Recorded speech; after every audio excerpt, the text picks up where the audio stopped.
Right. Hello, everyone. Good afternoon. Welcome to the Marine Environmental Education Center webinar series. We've been doing these free virtual programs for the last couple months, every Tuesday and Thursday at 1 p.m. For those of you who are not familiar with the MEEC, we are an education center located in Hollywood Beach, Florida. We are closed right now because of the pandemic, but we still want to provide some fantastic information any way we can. So that's how we have these webinars.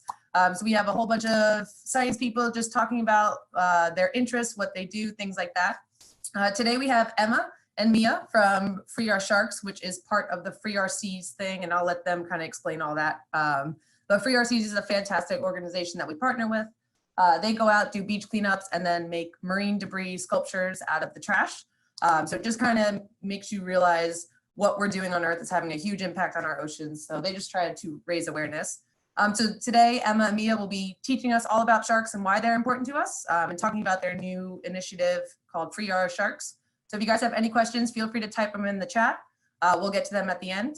So Emma and Mia, whenever you are ready, go for it.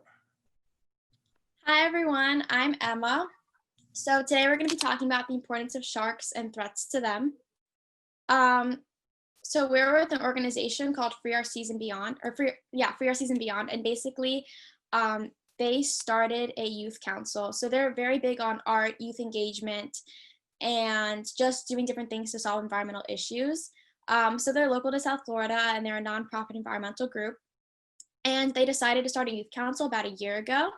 So that youth council has been divided into different committees. So there's like plastics, coral reef, and sharks.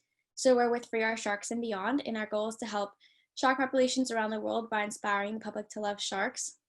Again, my name's Emma. I'm a rising senior at St. Thomas Aquinas High School, and I'm very involved in different environmental organizations like Surfrider, Oceana, things like that.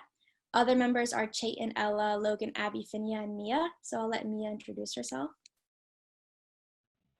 Hi everyone, I'm Mia. I'm also a senior at St. Thomas. I'm also very passionate about the ocean and specifically animal behavior and conservation. And I'm an aquarium volunteer at Gumbalumbo Nature Center.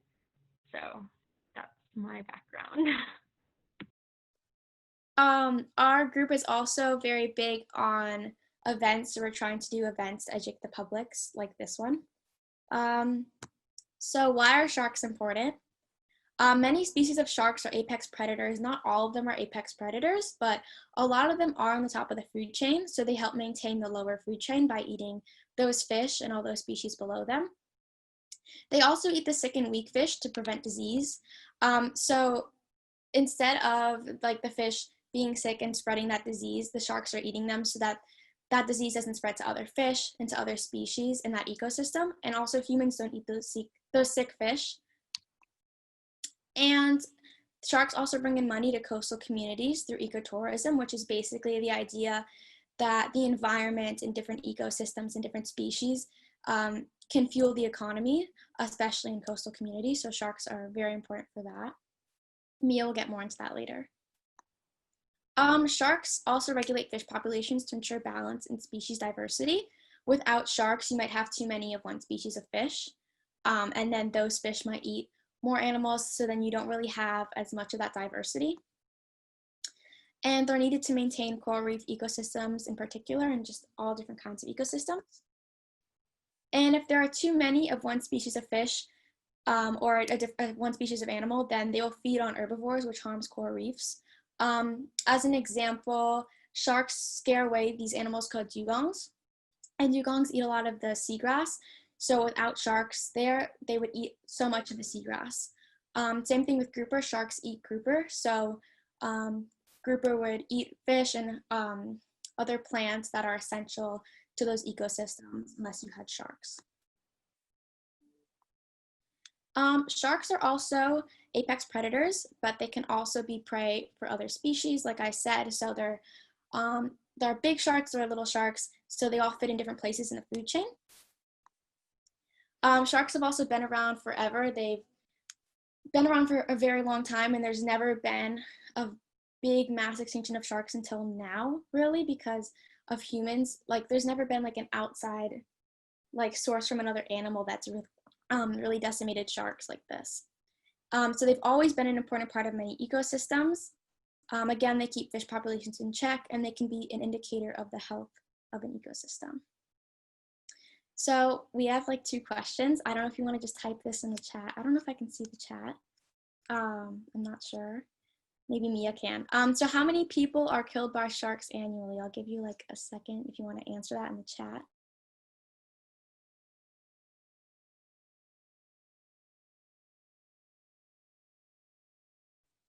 I still can't see the chat, but I'm just gonna give the answer. So it's actually. Do you want me to read them off to you? We're getting 7, 2. I said 1 million. We have less than 5, 10, 20, and someone said I don't know. So I'm glad we're learning.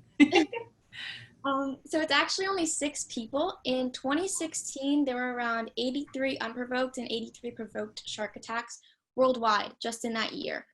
And so there's a very small chance you're going to get killed by sharks or even attacked by them. As long as you give them their space, they're not going to go anywhere near you.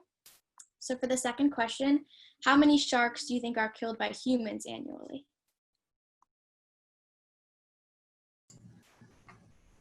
We have millions so far. I'm sticking with my answer of 1 million. Someone said 400. I see over 100 million, millions, a lot. So it's actually around 100 million, and most of that is because of shark finning. And most of it's also because of humans, obviously. So that's a really, really big number compared to the 6 people sharks kill every year. And sharks are just portrayed really negatively by the media. Like, you've probably seen Jaws or movies like that, and those movies keep coming out. But sharks really don't kill that many of us. We're the real problem, honestly. So now Mia's going to talk about some threats to sharks. So we know how important sharks are. We just learned about that, but they do face a lot of threats. So we're going to talk about some of those threats and hopefully talk about what you can do to minimize those.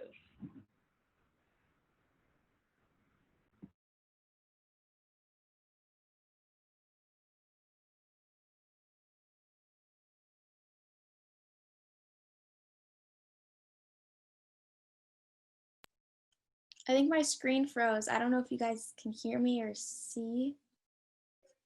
Okay, I don't know if Mia's frozen then. We'll give her a second. Oh, Mia might be frozen.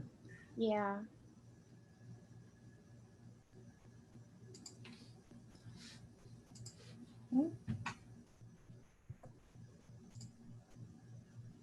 I'm not sure if she's. I'm just gonna start talking, and then Mia, if you come back, then I'll pass it to you. So shark finning is basically a process where people, especially in Asian countries, will cut off the fins of sharks and leave them to bleed and die in the ocean. There are around 450 species of sharks, and there are some species that don't need to swim in order to push. I mean, every shark needs to swim, but some species don't need to swim in order to get that oxygen, because a lot of species do need to swim in order to push that water through their gills and take the oxygen in. So that's why it's really harmful, because if they don't have their fins, they can't swim and then they bleed and drown to death. So the main reason for shark finning is shark fin soup. And 73 million fins end up in the trade yearly. So that's like the #1 contributor to the 100 million shark deaths a year. And finning is actually illegal in the United States, but the problem is that the trade and importing of shark fins is legal. So we're still allowing that, and that's still a part of our economy. I think it brings in about $1 million a year. And Miami is one of the top importers in the US. I think it used to be #1, and now it's not anymore. Also, let me know at any time if Mia's back, because I still don't see her. But it's still one of the biggest importers in the United States. So that's a big problem. We're going to give you information on how you can help with this later. And endangered species are also still finned, which is a big problem.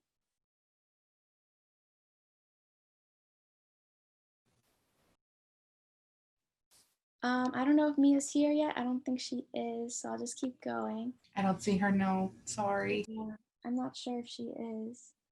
She's saying it's not letting her back in. I don't know if you have to like accept her or if it's just her Wi-Fi, I'm not sure. I'll just keep going until she's back.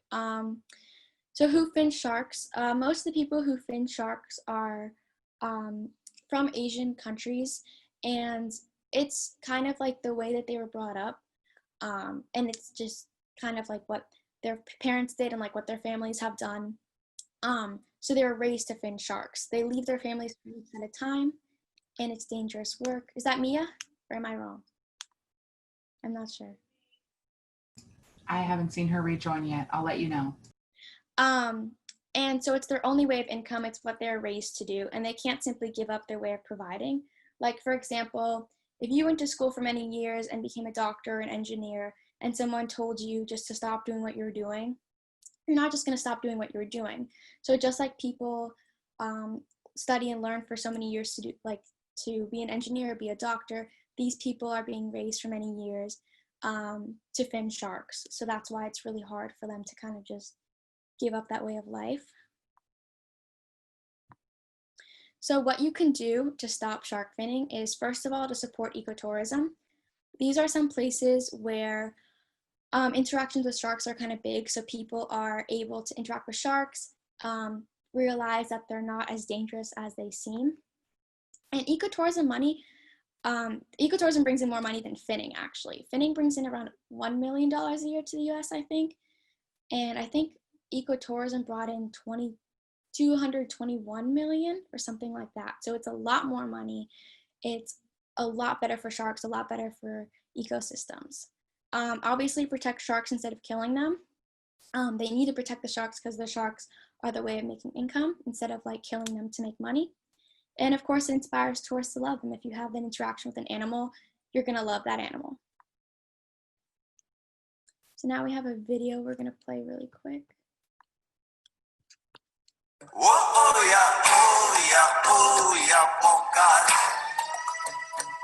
Sekarang saya tidak lagi menjamu ikan hiu. Sekarang saya menjamu turis. Sabar, sabar dan tunggu. Itu jawaban yang kami terima. Menghasilkan lebih banyak uang dan bisa bersama keluarga saya di malam hari. Robohkan setan yang berdiri mengangkat. Oh ya, oh ya, oh ya, bongkar. Oh ya, oh ya, oh. Saya menemani putri bungsu saya, Pip, sama seperti bos kecil saya. Karena dia membawa turis ke saya tidak lagi memancing ikan hiu. So that was just a short video. When Mia's back, she can talk more about that. I believe she's here. Oh, she's back? Yes. I'm so sorry. I don't know what happened, but it just kicked me out and I couldn't get back in. I can play the video if you want to talk about it. Okay, so I love this video because it just goes to show you what these fishermen's lives really are. They're fishing for sharks, and with that change, it really helps because they can see their families at night, they can get the money that they need to support their family. And I just think this is really awesome. So this was actually Project HU, Madison Stewart, helped convert these shark fishermen into shark ecotourism boat leaders. So I think that was pretty cool.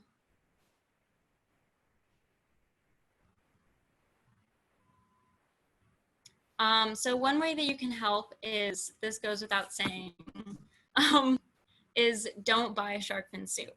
So it's all about supply and demand. If you're demanding more of a product, there's going to be more people to supply it. There's going to be more people going out to fish sharks. So if you cut it off at its source, that's the best thing you can do. If there's also no demand, then it also pushes fishermen to convert their methods. So they won't want to fish sharks because it's not bringing in as much money without people buying them. And then another reason is it contains high levels of mercury. So mercury will get into the ecosystem through diffusion through the water from fossil fuels, and it'll actually be eaten by small fish and then eaten by bigger fish and bigger fish until sharks get it, and it'll add up and accumulate. And then hydrogen peroxide is also added to shark fin soup to make it look more delectable. I'm not really sure how you can make cartilage look delectable, but that's what they do, which is also bad for you to consume.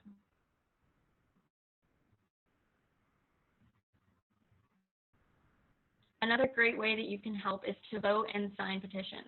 So there are a lot of petitions going around. Emma and I have actually worked with a lot of organizations like Shark Allies and Oceana who have petitions going around. Like Oceana has a fin ban now petition. I think Emma has the link to that, so it would be cool if you could comment that or put that into the chat. And then you can also call officials to vote on bills. If elected officials get hundreds of calls in a day saying, hey, I want you to vote yes, I want you to vote no on this bill to protect sharks, and they're going to realize, wow, people really care about sharks, so I should do something about it. So that can be a great help.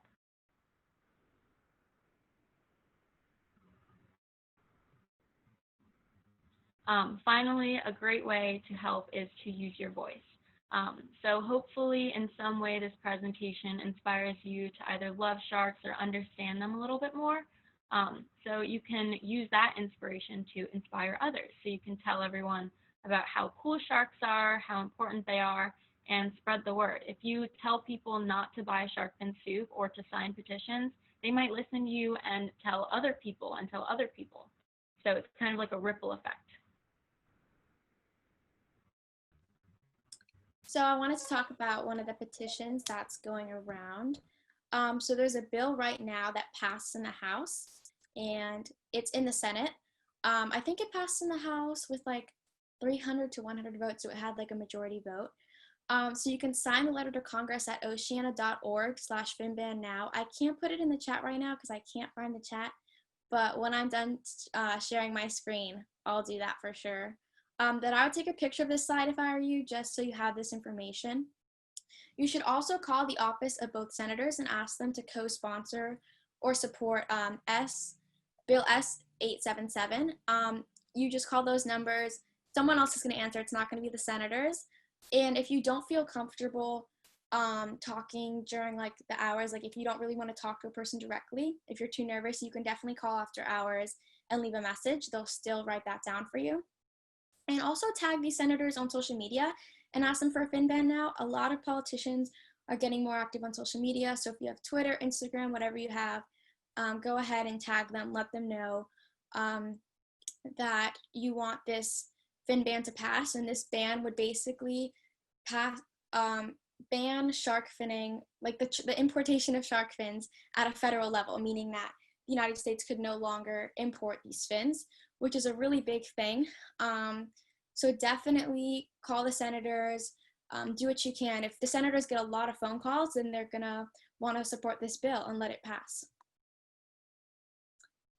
So Mia's gonna talk about this really quick. So sharks aren't only being killed for their fins, they're also being killed for a variety of other reasons. So that includes the selling of shark meat and their products or their byproducts. So there's actually sharks in dog and cat food, cosmetics, medicine, and sunscreen a lot of times. So make sure you look for the ingredients when you buy products, because if you see squalene in the ingredients, that's shark liver oil, and that's actually used in a lot of products. So make sure you're a conscious consumer, do your research, understand what products shark is in. In addition, shark meat in general is also being sold in Florida and at Publix. Our freshman year, we actually started a petition. I went to Publix and I saw Mako shark steak, and I was not having it. So I gathered some of my marine bio friends, and we all started a petition. It got over 1,500 signatures, and we sent it in. And a lot of stores actually stopped selling the meat. I'm not sure if it just wasn't selling or if it was ours, but I'd like to believe that we had some sort of impact in that. And so Mako and blacktip are common sharks that are being sold for meat. And blacktip sharks are reef sharks, so they're very important for those reef ecosystems. Companies can also mask products or hide the ingredients, so make sure if you're going to buy something, not only read the ingredients, but do some research on the company, understand what kind of ingredients they use in their products. And now this chart just shows you the percentage of species that are found in pet food and cosmetics. So you have the short-fin Mako shark on the top that are being highly used in pet food, and they're endangered species. And then you have the Carpenter, which is a group of species that includes the dusty shark, the bull shark, the sandbar shark, And then you have black tips, of course, blue sharks, scalloped hammerheads, which are also endangered, and black tips again are used.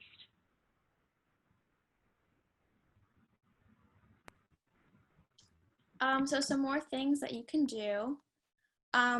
Obviously, just don't purchase shark meat. If you see it at Publix, just don't purchase it. Encourage your friends to not purchase it. I don't know if you know anyone who does, but it's definitely not the most environmentally friendly thing you can eat. It also has mercury and other toxins in it, like Mia said. So it's not the best for you nutritionally. It's still meat, but you could eat like a lot better food than shark meat. Also, again, be a conscious consumer and read ingredients and labels on all products. I know yesterday, I only use like mascara for makeup, and I looked up what was in the mascara, and it's supposed to be vegan.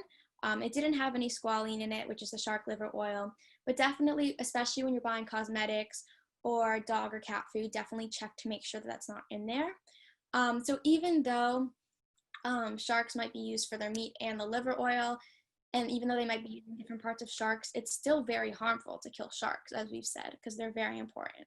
And some restaurants can also mask fish and chips when it's actually shark meat. And again, tell Publix and sellers of shark meat that you don't support this. And if you get a bunch of voices behind that, then they'll stop selling it. So another big threat to sharks is obviously plastic pollution. It's a big threat to a lot of ocean animals. So there's 14 billion pounds of trash, most of it being plastic, dumped into the ocean every year. I think that's the equivalent of like a garbage truck every minute. So just like plastic can be digested by any other fish, any other marine creatures, it can also be consumed by sharks and their prey. So since sharks are apex predators, not all of them are, but since a lot of them are, when smaller fish ingest those microplastics or ingest pieces of plastic, it works its way up the food chain to sharks. So even if they're not directly ingesting that plastic, it's still getting its way up there. Also, they can get entangled in ocean debris, just like all animals can, plastic and other debris, and this physically harms sharks. And discarded fishing gear or ghost nets are huge culprits too. 46% of the plastic in the ocean is from the fishing industry. So a lot of animals can get tangled up in those nets, including sharks. Oh, also I wanted to mention that there are some sharks, like tiger sharks, that will eat anything. Like tiger sharks have been found with license plates inside of them. So some sharks will just eat anything. And so they'll eat all that plastic, and it's really harmful to them. And then there's harmful chemicals in sewage that can harm ecosystems too. So the coral reefs and mangroves are especially harmed by that. So there's implications for life inside and outside of these ecosystems. And then of course there's oil spills from offshore oil drilling that affects all ocean animals that are in that area when that happens. And then there's toxins released through the life cycle of plastics. So when the sun is shining down on those plastics, breaking them up into tinier pieces, toxins can also be released into the water, which is extremely harmful.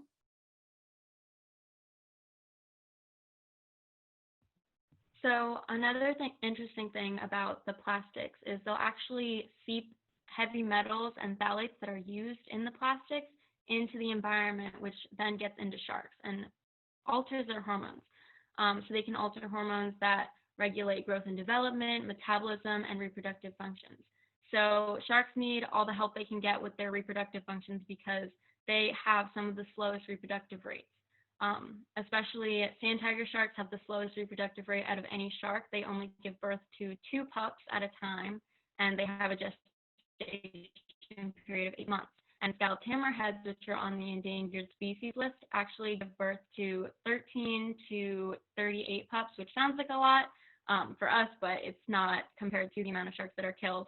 And they have a 12-month gestation period. So they need all the help they can get, and these plastic chemicals seeping into the environment and into them does not help.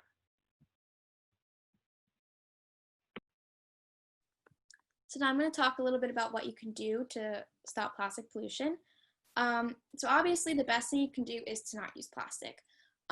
There's a saying that you should turn off the tap. So if your bathtub was overflowing, you're not going to start scooping out water with a spoon or a bucket. You're going to turn off the tap first. So if we cut the plastic problem off at its source, meaning we stop using single-use plastic products and get restaurants or companies to stop producing that, then you can avoid as much plastic as possible, and then you can focus on the cleanup side. But obviously all efforts against plastic pollution are good and helpful. So if you do need to use plastic, be sure to recycle and make sure you follow proper procedures. Unfortunately, most plastic isn't recyclable. So recycle when you can, but only 9% of plastic in the world gets recycled because there just aren't, like, a lot of the plastics aren't good enough to be recycled, or they get contaminated with food, or there just aren't enough recycling programs established to recycle that plastic. So the best thing to do is to reduce, but you can also reuse it. You know, you could turn it into an art project or something else. And that's what Free Our Seas does as well. They're really big on art pieces. So we'll get plastics that we find in the ocean, and we'll kind of turn that into new art pieces. So Manon does a really good job with that. She's like the head of Free Our Seas. So those are really amazing art pieces. So if you can use plastic to educate people in that kind of way, that's really cool. And obviously participate in cleanups and events and education. Take the opportunities to learn about plastic and what you can do. Pick up trash when you see it. You can also switch to plastic-free items. Like I have a bamboo toothbrush. I have these little toothpaste tablets called Bite toothpaste. It's like these little glass jars with like these little tablets, and you kind of bite down on them. They're really cool. You can use bars of soap. You can avoid plastic straws, buy metal straws, use a reusable water bottle, reusable bags. Like there's a million things you can do yourself to become more zero waste. So with that, I'm gonna give you our contact before I ask for any questions. I still can't see the chat, so I don't know how that, we'll find a way to look at the questions. But basically our Instagram's Free Our Sharks and Beyond. I feel like we mostly use that, and I think our Gmail and our website should be linked on there. Free Our Seas and Beyond also has Instagram. So if you're interested in learning more about Free Our Seas and Beyond, or getting involved in the Youth Council and working with us, definitely reach out to us and follow us on Instagram. And check out our website because it has really good information about sharks. And Mia made the website, and it's literally so beautiful. Like, it's amazing. So it's a really nice website, and it even has a list of like businesses to avoid that actually sell shark meat or shark fins. So definitely check that out. So we'll take time for questions. If you exit the screen share, you should be able to see the chat, or would you prefer us to read them to you? Do you know how I can exit this? Is it just like that? If you click that top button, there should be a red bit at the top that says stop screen share. Okay, I think I got it. There you go. And then at the bottom, there's a little button next to the screen share that says chat. If you click that, you'll be able to see everything. Okay, yeah, I see it all.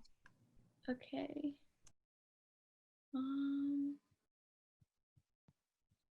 Let me see.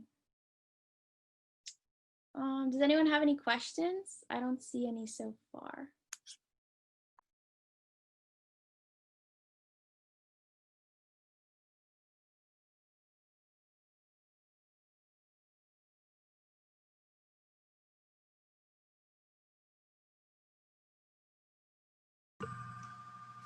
Emma, can you give the website for the fin ban again for everyone?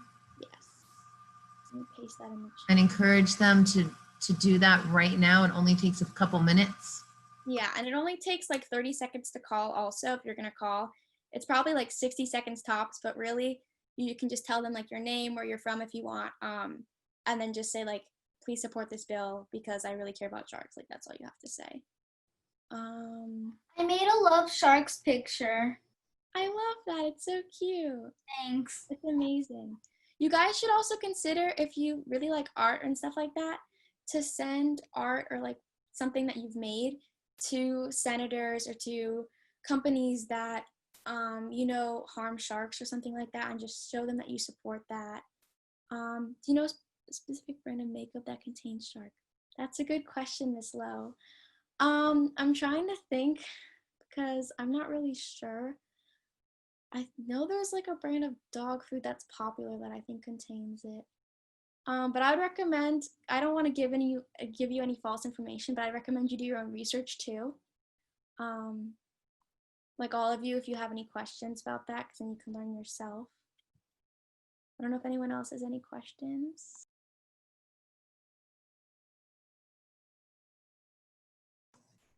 Let's see, if we don't have any questions, we can make sure we'll send those to our email. Oh wait, I think more POC petitions. Consumers need to boycott places that support the sales of shark products. Boycotting hurts their pocketbooks. Very good point. I So I agree. think we have a few questions coming in.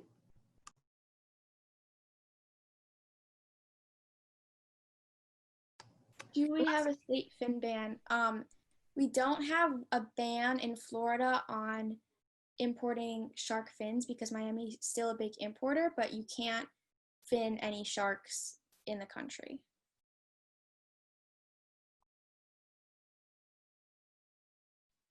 Do we have a favorite shark? My favorite shark's the thresher shark, or like, I think there's like 3 kinds of threshers, so probably like the big eye thresher. I just like their tails, like they're really cool. Mia, do you have a favorite shark? I saw that Miss Lowe just asked the same question. I think my favorite shark would probably have to be the tiger shark, just because I love their eyes and they're so curious. And every time I see videos of them, they're always like bumping into things and, you know, checking everything out.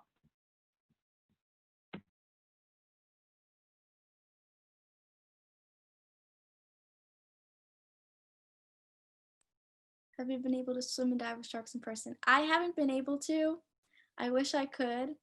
But Miss Lowe has. I'm not sure if Mia has actually, but I know Miss Lowe, she has. Okay.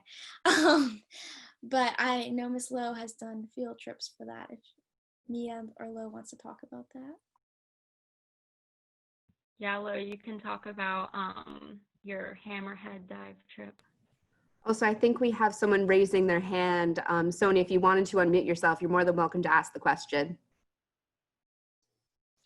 So I actually saw a video of Inquisitor Master on YouTube swimming with sharks. That's Very cool. I love watching those videos. It's really cool. Do you think ecotourism? I think ecotourism is a good thing because you can interact with the sharks, but at the same time, because like it'll inspire people to like sharks, and it'll also get them more familiar and realize that they aren't as dangerous as media portrays them. So I think that's a good thing. I don't know if Mia, if you have a different opinion on that. I agree that it's a good thing. I think it's a good thing if done right. You have to do your research on which organizations to go with. Make sure that you know not to touch the sharks, not to touch the reef, not to touch, you know, the fish that the sharks eat. Make sure you use reef-safe sunscreen. If done responsibly, I think it's a great tool to help people become inspired to love sharks and protect them. And I think that just as like the sharks are helping them make money, they should be protecting the sharks. So like Mia said, definitely make sure that they're being responsible. I don't know if there's any other questions. Are there any other countries besides Japan that endanger sharks?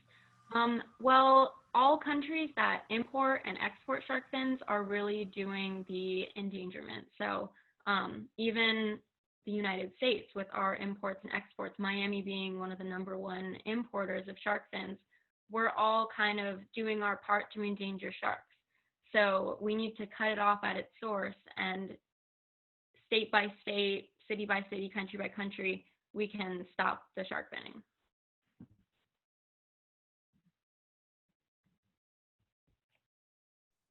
Thank you, Amber.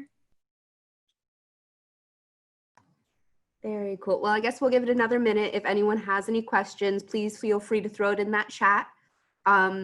Otherwise, if you think of any questions at a later time, feel free to email us at MEEC, MEEC @nova.edu. And if we don't know the answer, we will pass it on to our awesome Free RC's Youth Council. And make sure you follow them on all of the social medias to keep up to date with what they're doing, what causes they have, and how you guys can help.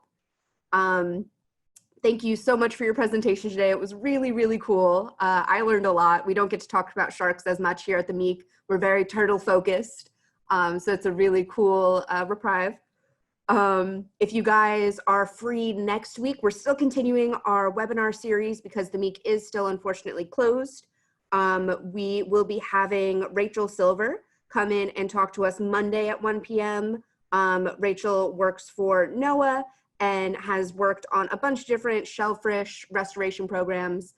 So instead of looking at the top of the food chain like we did today, we'll be looking at the bottom of the food chain and talking about how shellfish are the ocean's Brita filter and help with all of that really important water quality.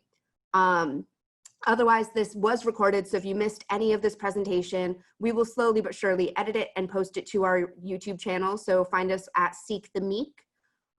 And otherwise, thank you very much for coming today, everyone. Thank you so much for presenting, Emma and Mia. That was really, really awesome. Thank you for having us. Thank you.